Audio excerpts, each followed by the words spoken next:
The shape of the landscape here at the Griffey Teaching and Research Preserve in northern Bloomington, Indiana, is the result of the weathering, the breakdown of two different types of bedrock.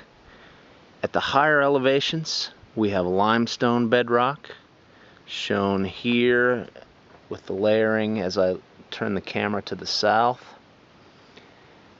You see layers of limestone in a creek bed, and although you can't see it, above that, the landscape that's weathered from that limestone is kind of a rolling set of rolling hills, and just outside of this little forest is a golf course in those rolling hills.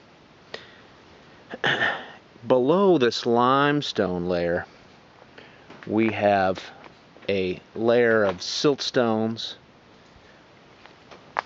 of the Borden group.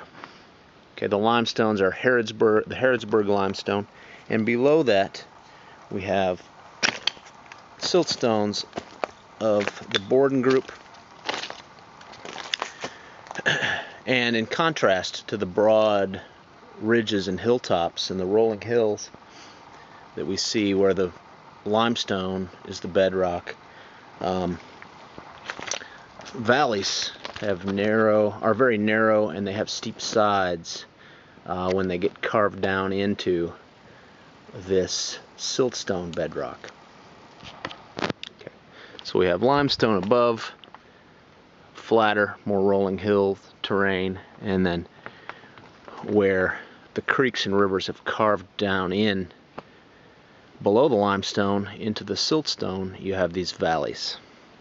And if you look, you can find a ledge of the limestone where the limestone and siltstone are in contact. And you see that ledge follows along from this concrete structure downstream. And in fact, we can see that ledge at a certain point on the valley wall of all of the ravines around here in the Griffey Teaching and Research Preserve.